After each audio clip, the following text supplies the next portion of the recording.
The photograph is black and white, his wife's face, framed in silver, hanging on a billionaire's wall. "Get your black hands off my property." The words hit Wesley like a slap. Preston Calloway III stands in the doorway. $3,000 suit, eyes cold as old money, looking at Wesley the way a man looks at dirt on his shoe. "Sir, I was just cleaning." "You were touching things that don't belong to your kind." Preston steps closer. $14 an hour. That's what we pay you people. To clean, not to touch, not to look, not to think. Wesley lowers his head. "I apologize, sir. My watch costs more than your life, boy." Boy. Wesley is 36 years old, but to Preston Calloway he will always be boy. Yet 3 hours later, that same poor black husband stands in a billionaire's hospice room, holding a photograph of his wife, dated 40 years before she was born. "Why is my wife's photo in your mansion?"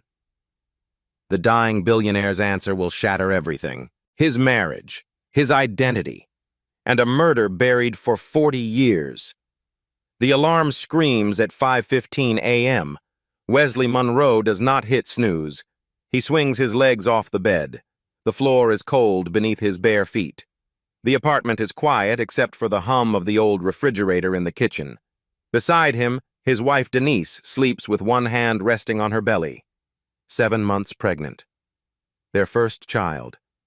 A daughter they have already named in whispered conversations late at night.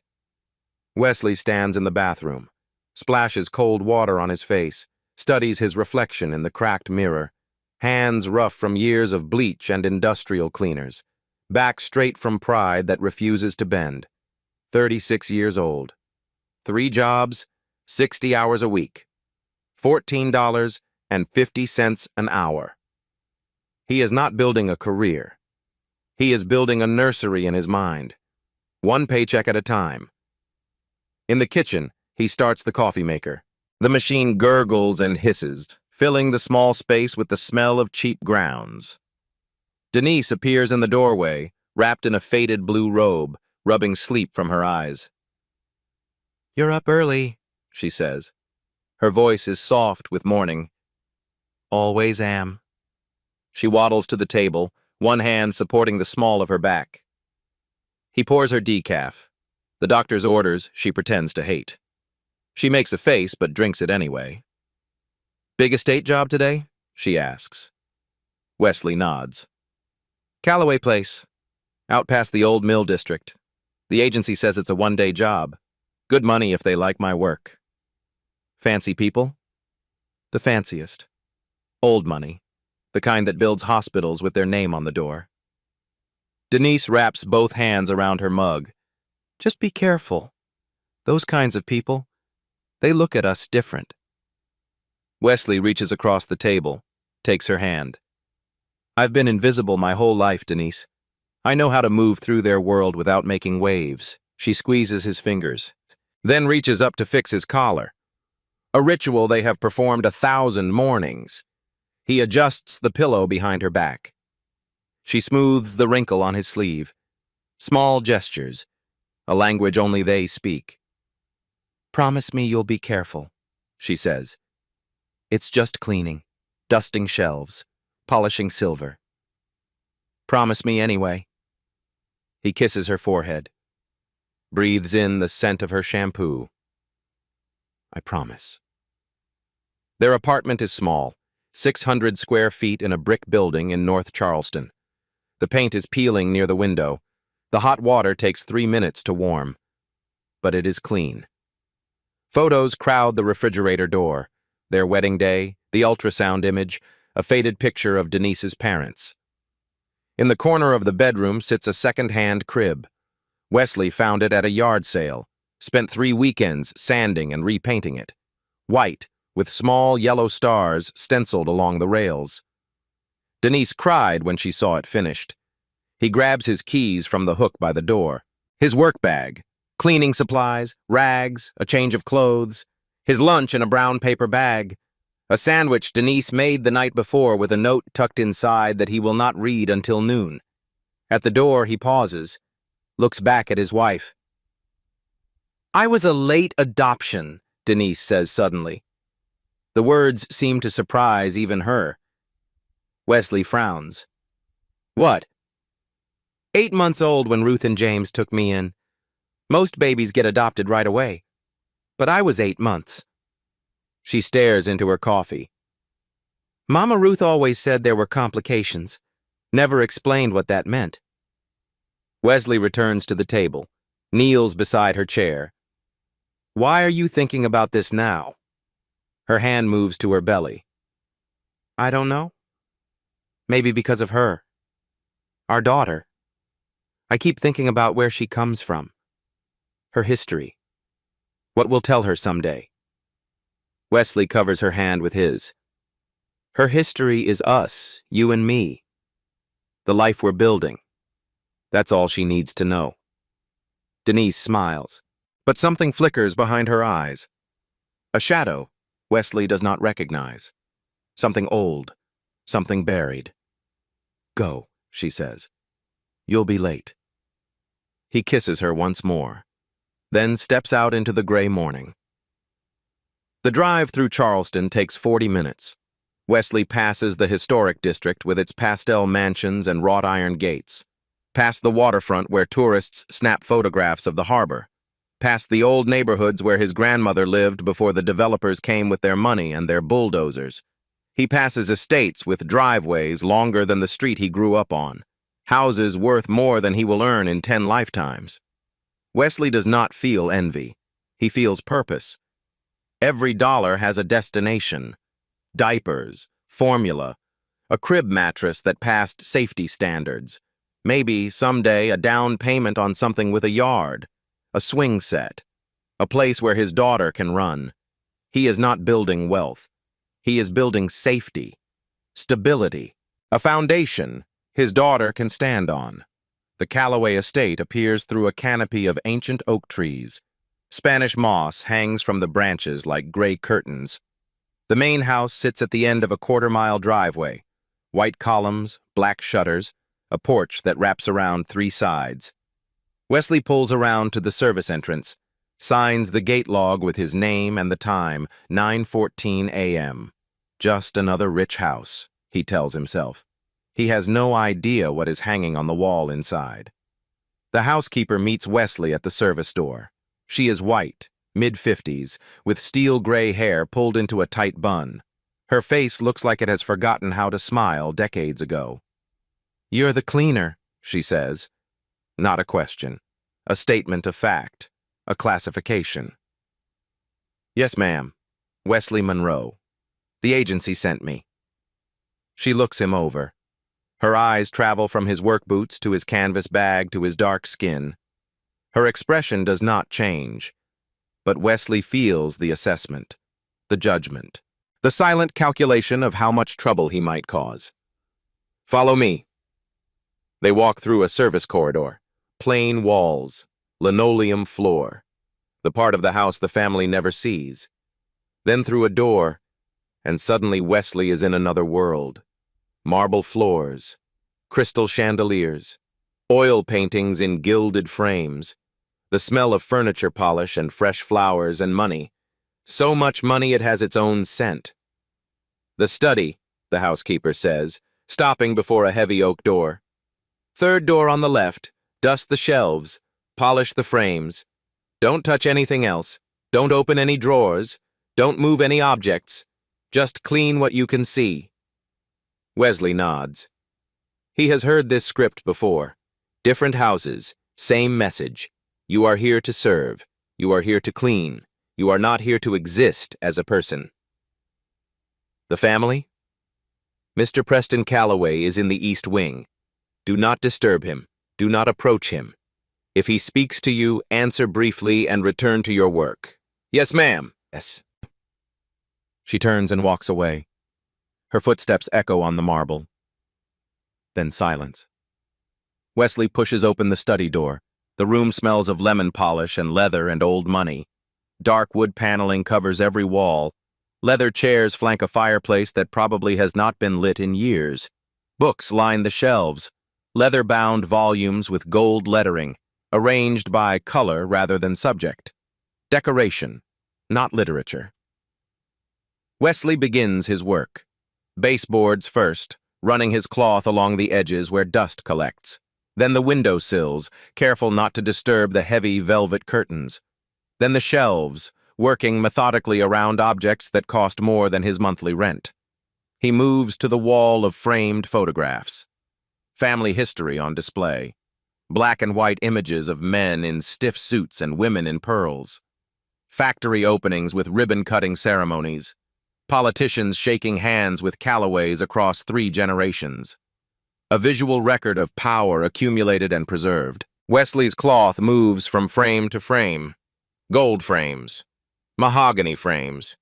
Frames that probably cost more than his car. Then his hand stops. One frame is different from the others. Silver, not gold. Newer. Set apart from the family gallery like a secret someone could not bear to hide completely. Wesley leans closer.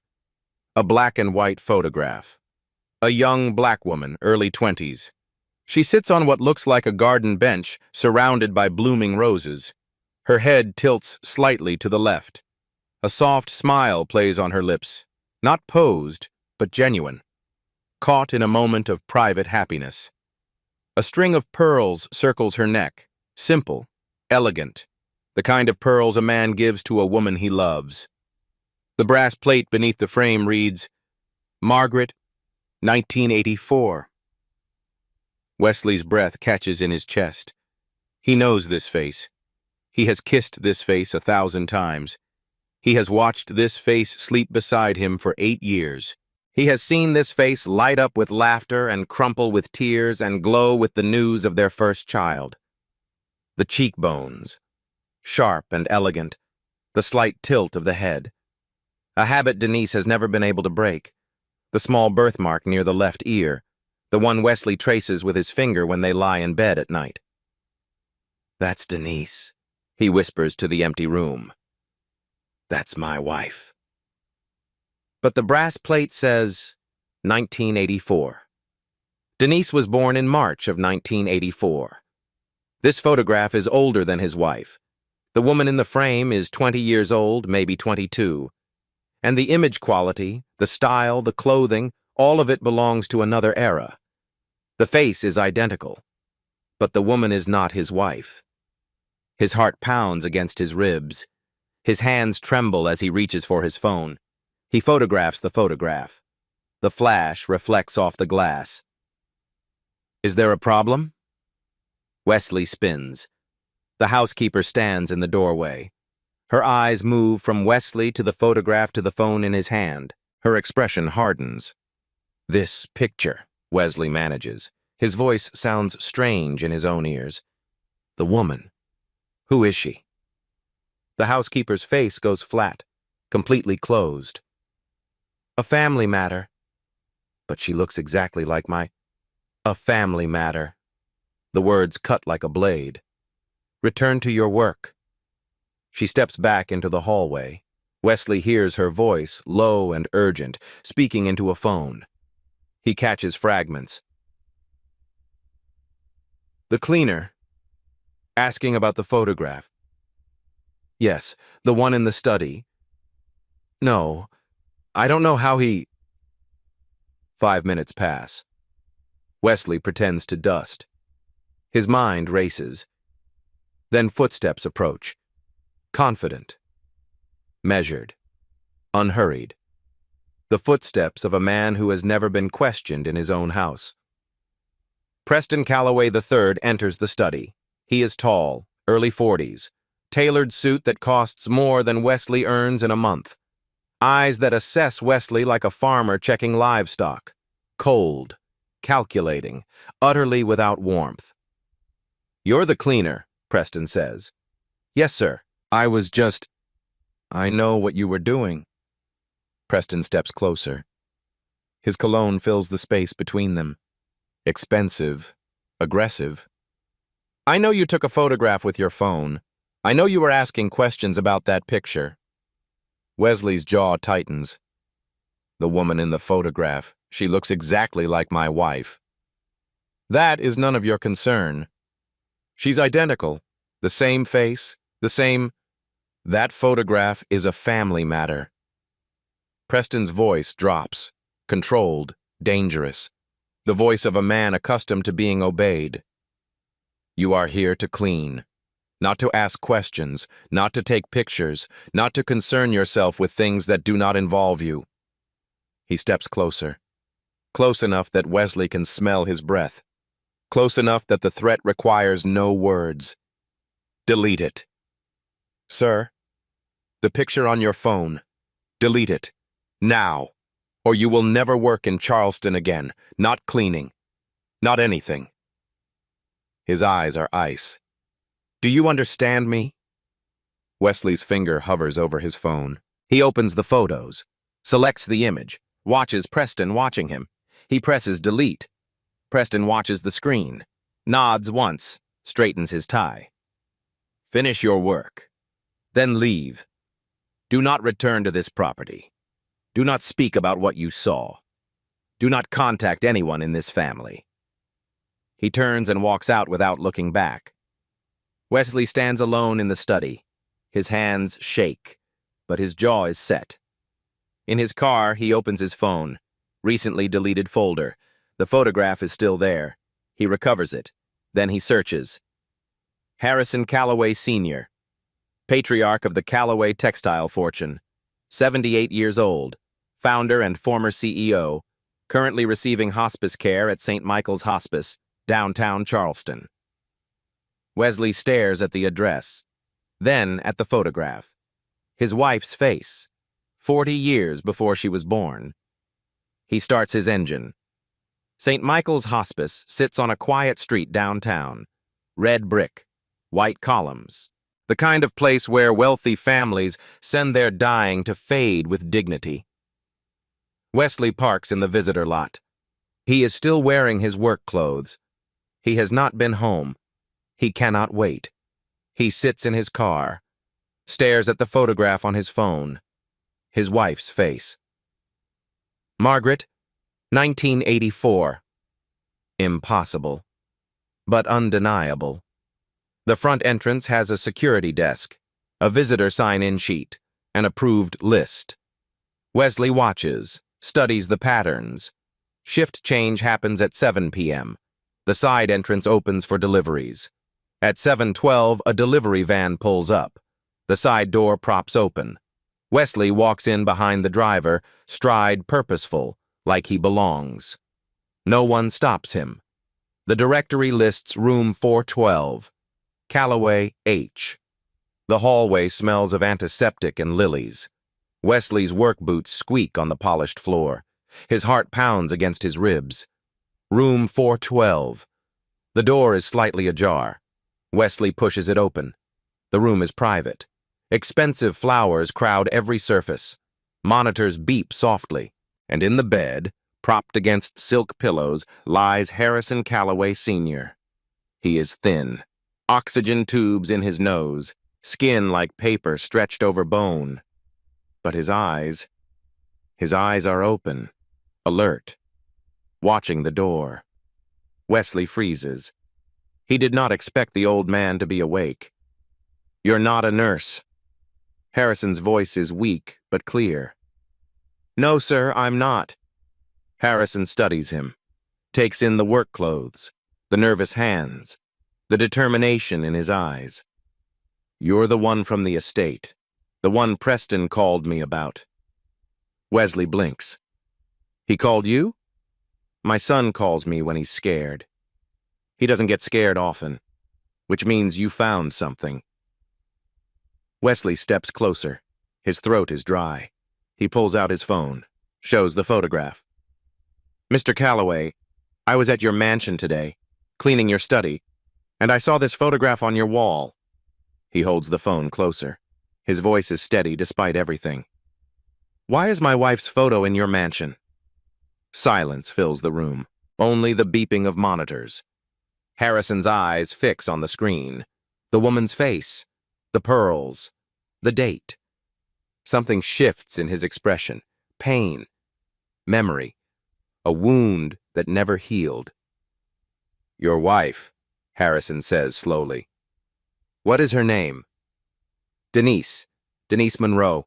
Her maiden name was Ward. Harrison closes his eyes. A sound escapes him. Half laugh, half sob. Ward. Ruth and James Ward. The adoption. Wesley's pulse spikes. You know about the adoption? Harrison opens his eyes, looks directly at Wesley. And in that moment, Wesley sees something he did not expect. Tears. That photograph is Margaret Ward. I took it myself. Summer of 1983. In my garden. Beat. Wesley does not breathe. I loved her, Mr. Monroe. For 3 years I loved her. She was my secretary. She was everything my wife was not. And she loved me back.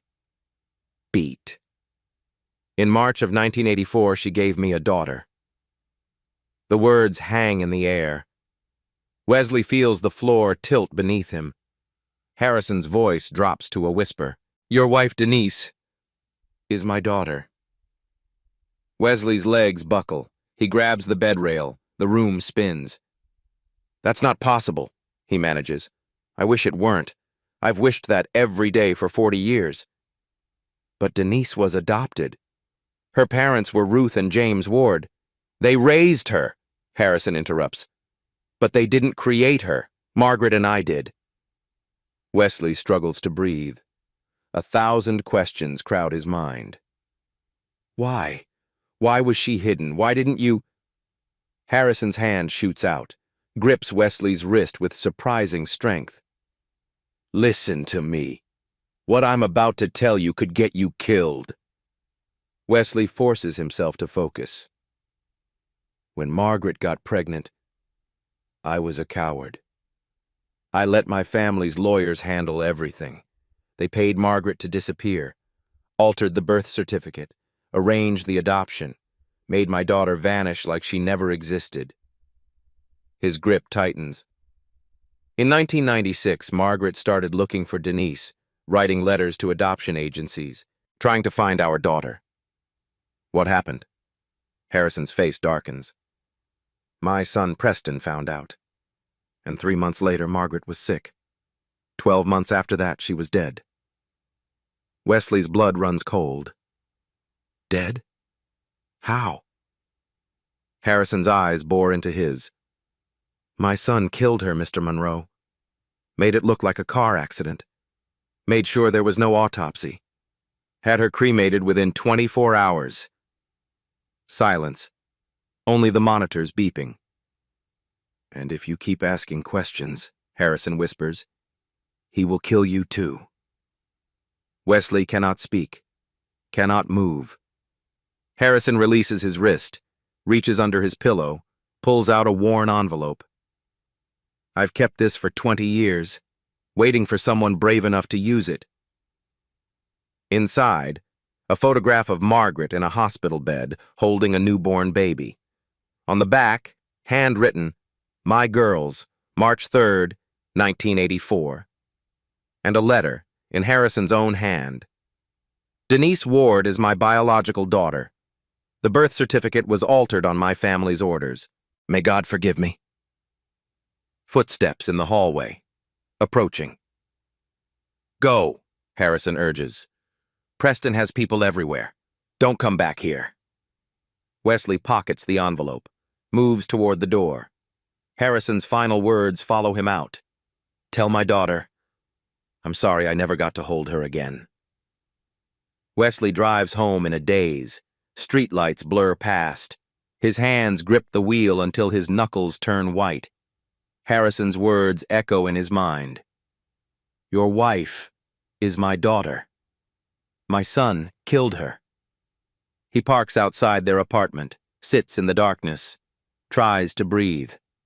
Inside, Denise is asleep on the couch, one hand on her belly. The television murmurs softly. Wesley touches her shoulder. Denise, we need to talk. She wakes slowly, sees his face, sits up. What happened? You look... Kitchen. Now. They sit at the table. Wesley lays out everything. The photograph from the mansion, the hospital photograph Harrison gave him, the handwritten letter. Denise reads. Her hands tremble. Her hands. The color drains from her face. This says I'm his daughter. The billionaire. Yes. And my mother? My real mother? Wesley hesitates. Then, Harrison says Preston killed her. Made it look like an accident. Denise goes still. Completely, terrifyingly still. Then she stands, walks to a drawer, returns with an envelope. Mama Ruth gave me this before she died, she says. Made me promise never to show anyone, not even you. She hands it to Wesley. Inside, a letter in shaky handwriting. My dearest Denise, if anyone ever comes asking about your real parents, run. Don't look back. Don't ask questions. They are dangerous people. They killed her, baby. They killed your real mother. And if you find them, they will kill you too. I love you more than life. Stay safe. Mama Ruth. Wesley looks up. She knew. Ruth knew everything. She was right. Denise's voice rises. And now you've walked straight into it. But we have proof. Proof! Denise explodes. Harrison Calloway is dying. He gave you a piece of paper. His son has lawyers, money, power, and apparently no problem killing people. She is shaking now, tears streaming. And you want to fight that? With what, Wesley? With what? With the truth. Don't you want to know who you are? The question hangs between them. Denise's voice drops to a whisper. I know who I am. I'm your wife. I'm carrying our daughter. That's who I want to be. Not some billionaire's secret mistake. Not a dead woman's ghost. Denise, if you keep going, you're on your own. I won't watch you get killed. I won't let our daughter grow up without a father. She walks to the bedroom. The door closes. The lock clicks. Wesley sits alone at the kitchen table. The evidence spread before him. Ruth's warning, his wife's ultimatum. He looks at the photograph. Margaret's face, Denise's face, the same eyes. He knows he should stop. The smart thing is to walk away. But Wesley Monroe has never been smart. He has just been stubborn. He opens his laptop, types, Charleston County Archives. Somewhere in this city, a woman named Margaret Ward was erased. Her daughter was stolen. Her murder was covered up. Wesley Monroe is going to prove it, even if it kills him. 1 week passes. Wesley sleeps on the couch. Denise speaks to him, but barely. A cold distance fills their small apartment. She makes his coffee in the morning. He leaves before she wakes. They orbit each other like strangers. Wesley needs help. He cannot navigate decades of buried records alone. The Charleston County Archives building is old, brick and limestone, the kind of government building where secrets go to gather dust. Wesley stands in the lobby, overwhelmed. Filing cabinets stretch in every direction. Computers hum with databases he does not understand. A woman approaches, mid-50s, gray hair pulled back, reading glasses on a chain around her neck. You look lost, she says, not unkindly. I'm looking for someone. A woman named Margaret Ward, records from 1984. The woman's eyes sharpen. Margaret Ward. I know that name. She worked for the Calloways, didn't she? Wesley's guard rises. How do you know that? Honey, I worked in these archives for 30 years. I know every skeleton in every closet in this county. She extends her hand.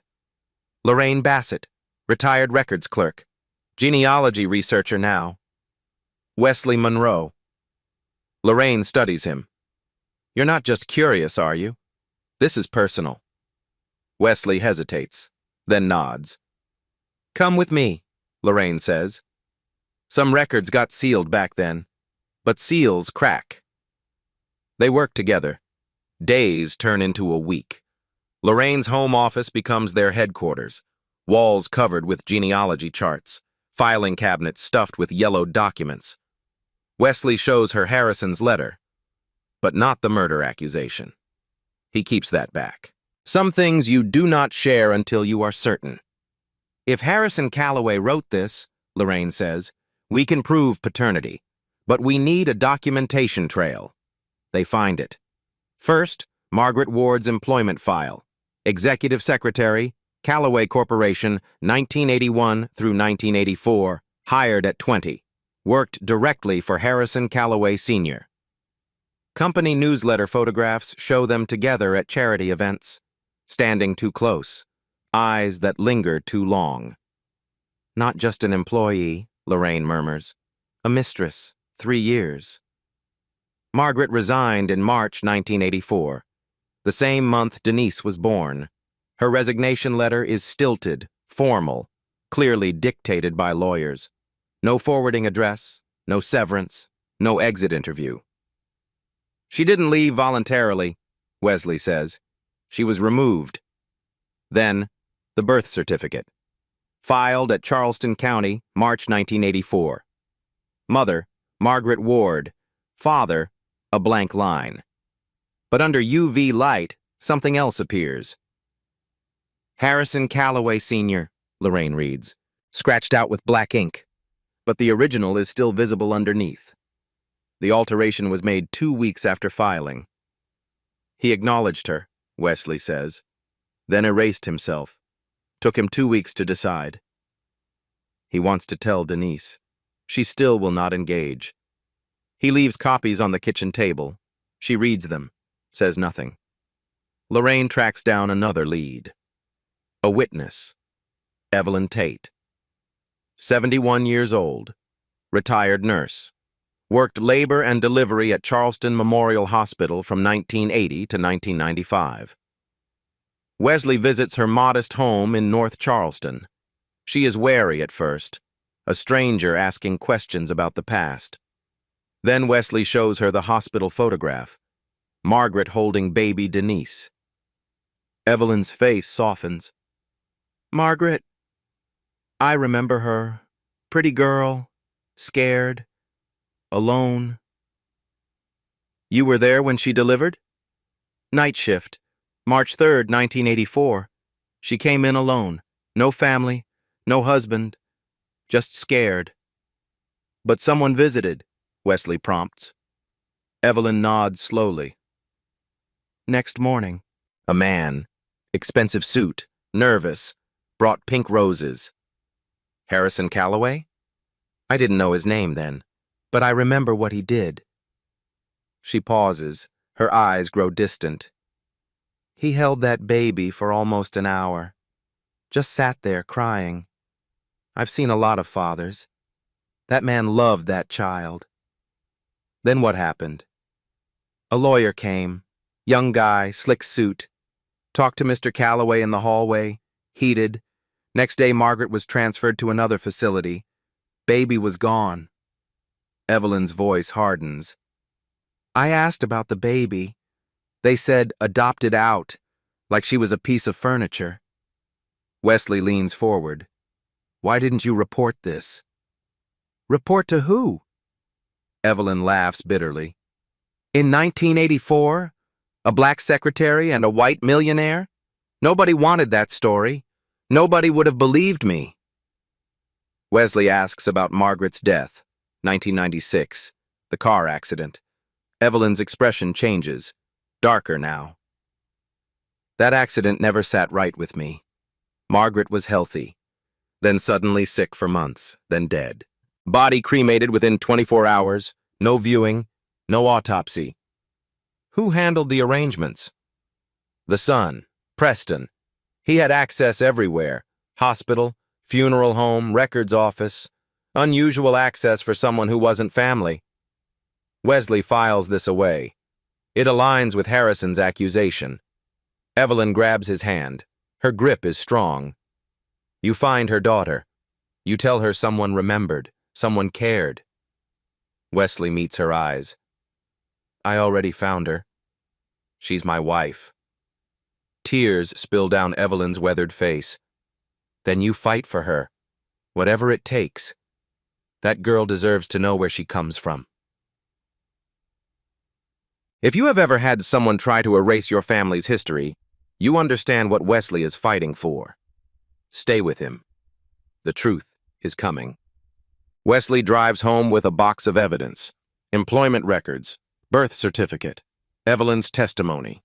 40 years of secrets slowly surfacing. He does not know that someone has been watching his every move, reporting every discovery, and her name is Lorraine. Day 16. Wesley's phone buzzes at 6 a.m. First call, the hotel manager. Wesley, I'm sorry. Your position has been eliminated, effective immediately. What? But I've worked there for... It's out of my hands. Good luck. Click. Second call, 8 a.m. The office building supervisor. We're going in a different direction. Third call, 10 a.m. The estate cleaning agency. Your contract has been terminated. 3 jobs, gone in 4 hours. Wesley sits at his kitchen table, stares at the termination emails. Same week, same vague language, same result. This is not coincidence. This is a campaign. He drives past Whitmore Legal Group.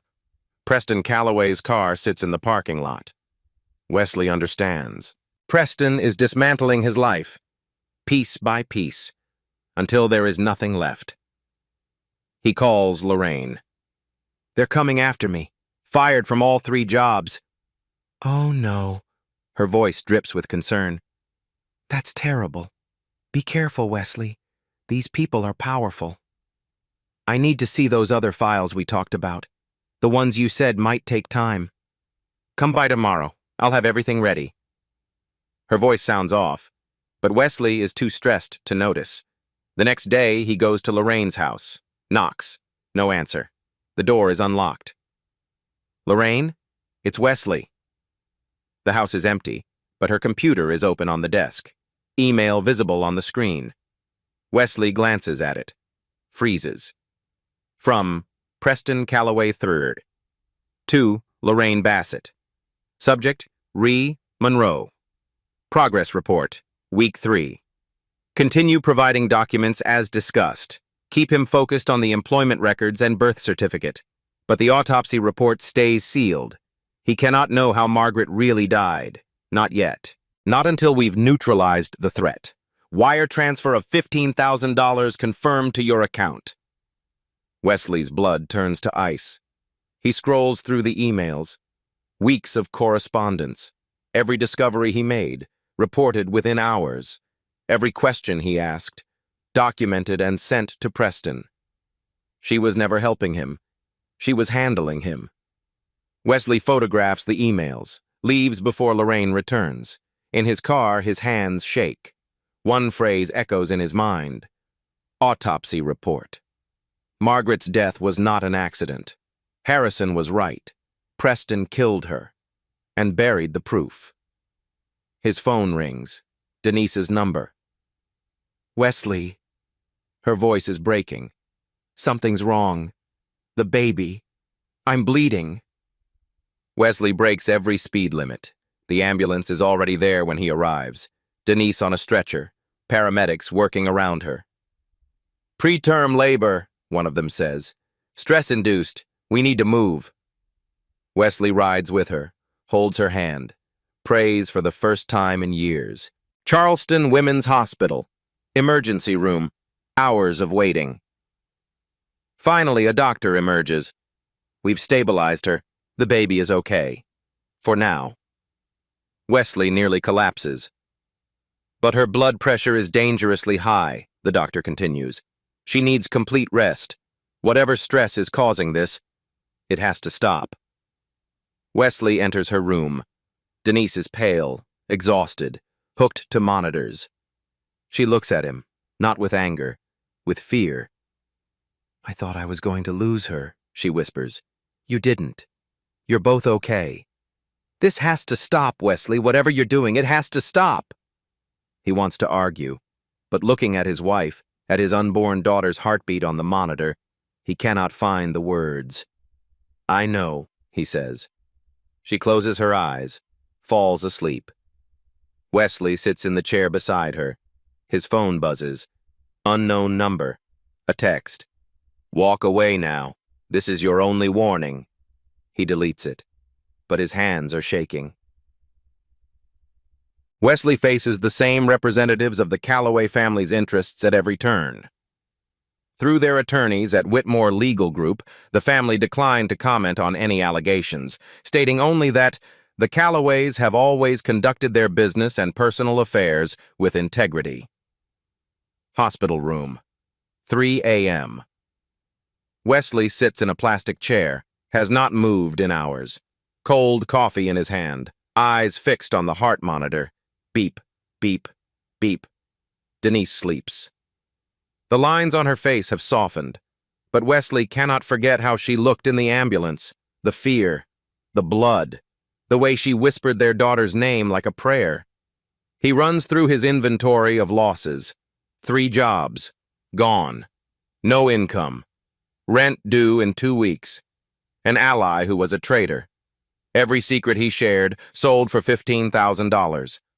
A wife who almost lost their baby because of him. Because he would not stop. No one to trust. No one to call. No one coming to help. The thought spirals, darkens. I should have listened to her. Should have stopped. Wesley walks to the window. Charleston sleeps below. Streetlights glow orange. Somewhere out there, the Calloway estate sits in darkness. Somewhere out there, Preston Calloway thinks he has won. Wesley sees his reflection in the glass, exhausted, broken, alone.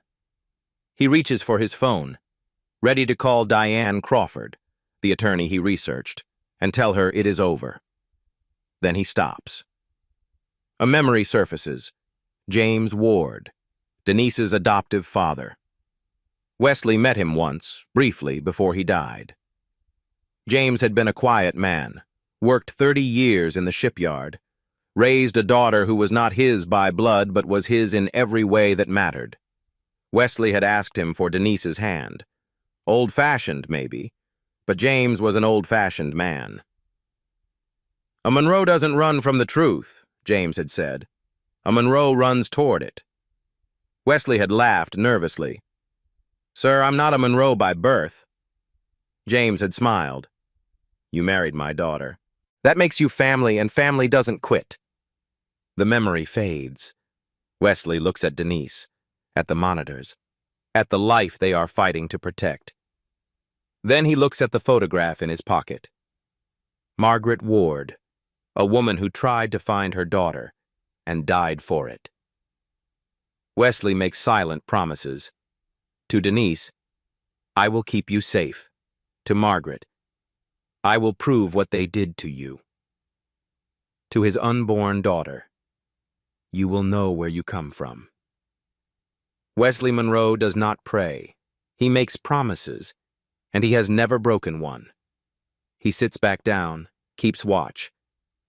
Dawn light creeps through the window, gray, then gold. Denise's eyes flutter open, focus on him. "You're still here," she whispers. "Always." A long pause. She reaches for his hand. First real touch in over a week. "You found out about Lorraine, didn't you? She called here, left a message, said she was sorry." Sorry doesn't cover it. Silence stretches between them. Then Denise speaks. "I was wrong to make you choose. If they killed my mother, if they did what you say, then I need to know. I can't live the rest of my life wondering."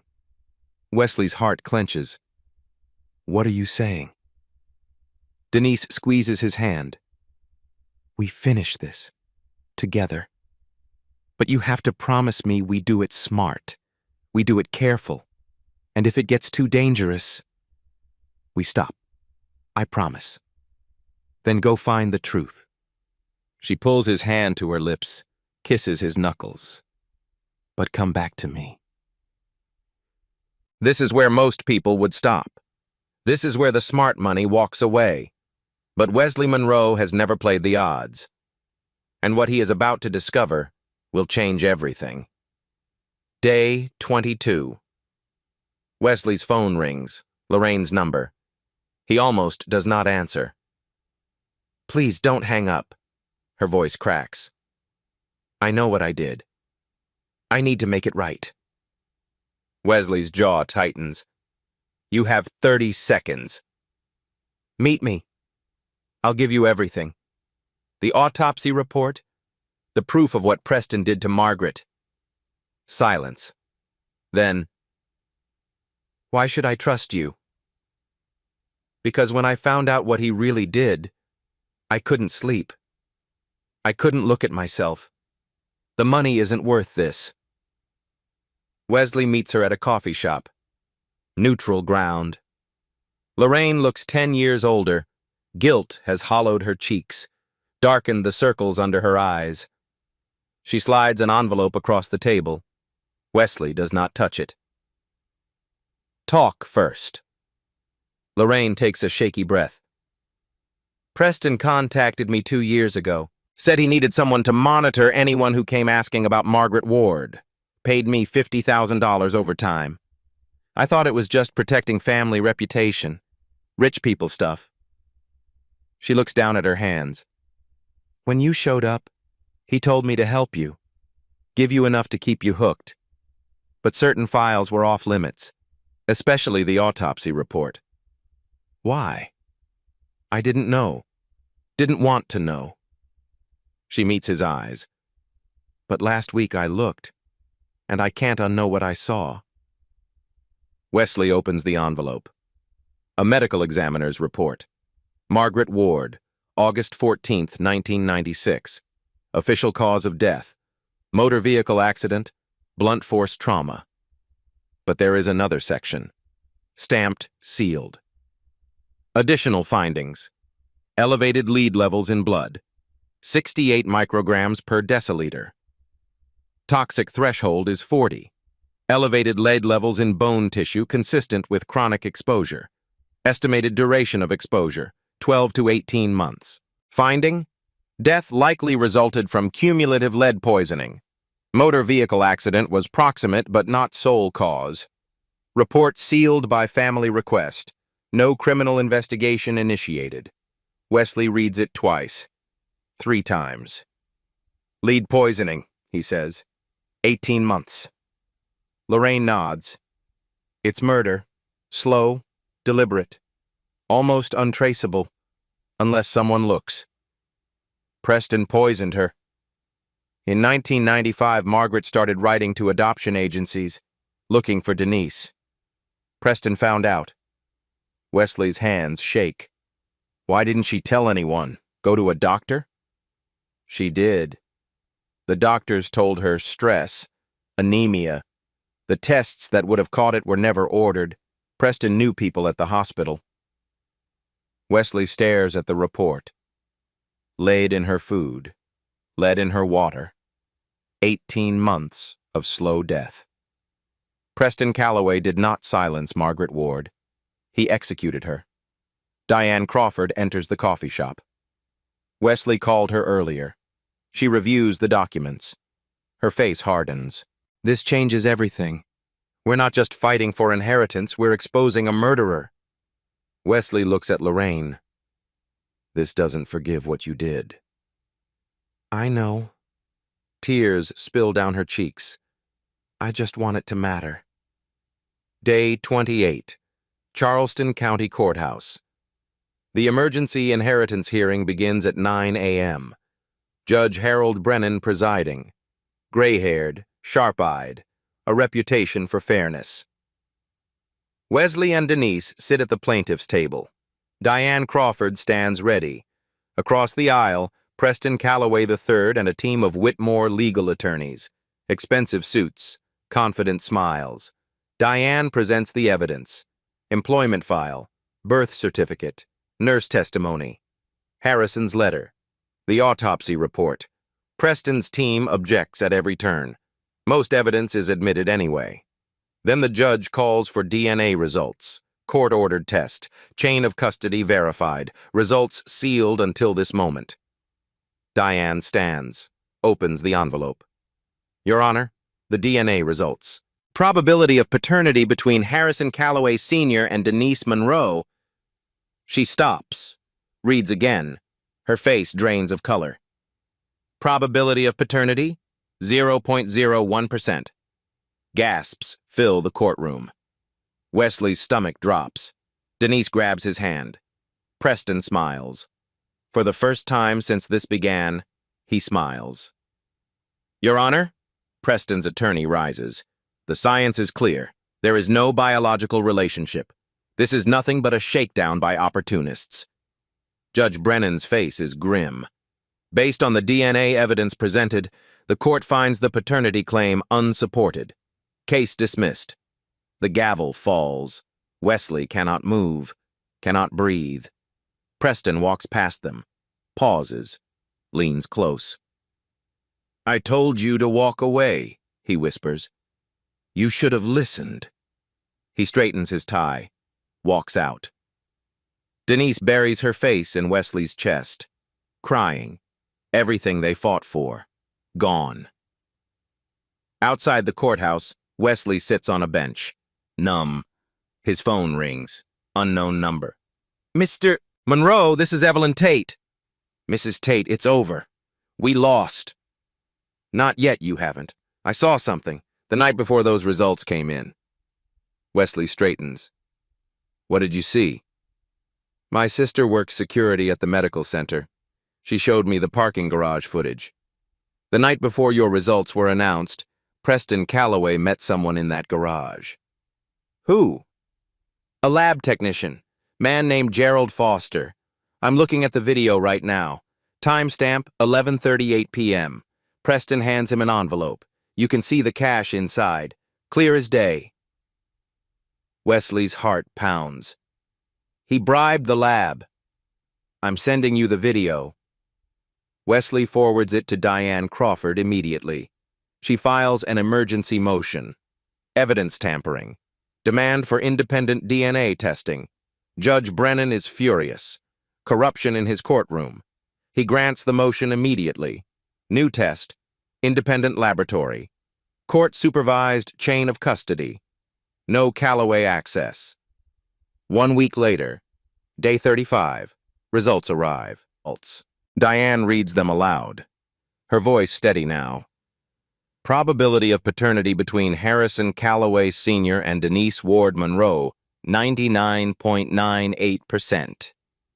Wesley exhales. Denise squeezes his hand. We request the case be reopened, Diane says. Preston's attorneys scramble.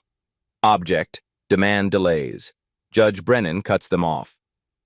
The original test was compromised by criminal tampering. The new evidence stands. Preston rises. Your Honor, my father is incapacitated. He cannot confirm or deny. The courtroom doors swing open. A wheelchair, an oxygen tank, and Harrison Calloway Sr., not unconscious, not unresponsive, awake, alert. A hospice nurse pushes him down the center aisle. Every head turns, every voice falls silent. Preston goes pale. Father, you can't be here. You're not well enough. I'm dying, Preston. Harrison's voice is weak but carries through the courtroom. But I'm not dead, and I'm not silent. Not anymore. Judge Brennan leans forward. Mr. Calloway, are you here to provide testimony? I am, Your Honor. The nurse wheels him to the witness area. Harrison's eyes find Denise. He has not seen his daughter in 40 years. Tears stream down his weathered face. You look just like her, he whispers. Just like Margaret. Denise is crying too. Why? Why did you abandon us? Harrison's voice breaks. Cowardice. Weakness. I told myself I was protecting you. I was protecting myself. From scandal. From my family. From facing what I'd done. He straightens in his chair, turns to face the court. In 1984, I had a daughter with a woman named Margaret Ward. I loved Margaret. I was too weak to protect her. My family's lawyers arranged everything. They paid her to disappear, altered the birth certificate, erased my daughter from existence. His voice hardens. I've carried that shame for 40 years. He looks at Preston, his own son, the monster he created. In 1996, Margaret tried to find our daughter. She wrote letters, made inquiries. My son discovered this. Harrison's hands gripped the armrests of his wheelchair. And my son, Preston Calloway III, murdered Margaret Ward. He poisoned her over 18 months, lead in her food, lead in her water, slow enough to look like illness, then staged a car accident to finish what the poison started.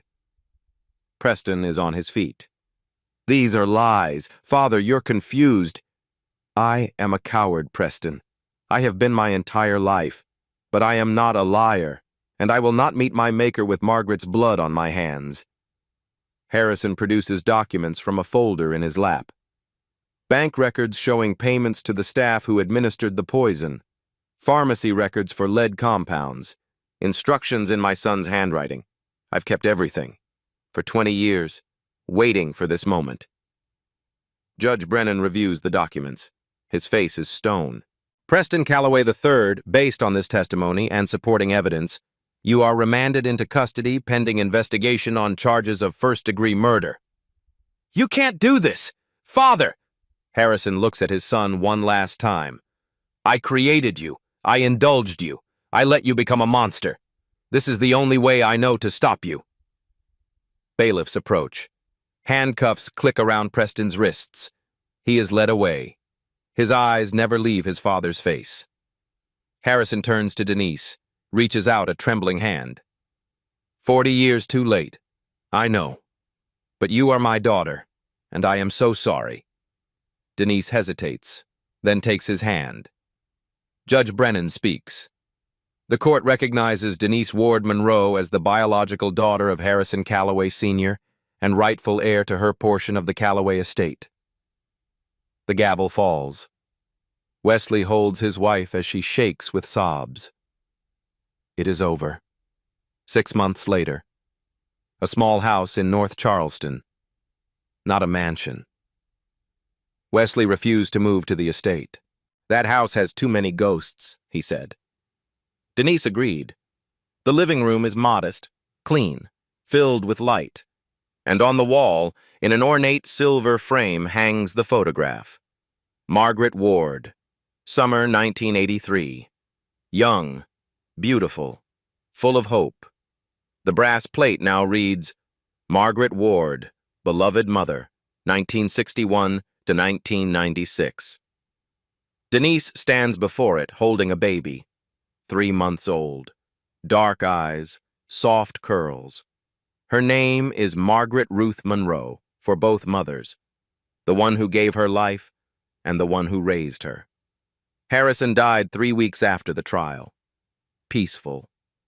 Denise was at his bedside. His last words, "You have her smile. Take care of it." Preston awaits trial for first-degree murder. No bail, no visitors. Lorraine Bassett testified for the prosecution. She lives quietly now. Evelyn Tate received the first Margaret Ward Foundation scholarship for nursing students. Wesley joins Denise at the photograph, puts his arm around her. She'll grow up knowing where she comes from, Denise says, and who fought for her. Baby Margaret opens her eyes, same eyes as the woman in the photograph. 3 generations of women. Finally, together. The photograph is black and white. His wife's face, his daughter's wall, a dead woman's truth. Finally, home. The dead cannot testify, but the dying can. And sometimes, love leaves evidence. If this story reminded you that some truths are worth fighting for, share it. Someone out there needs to hear it.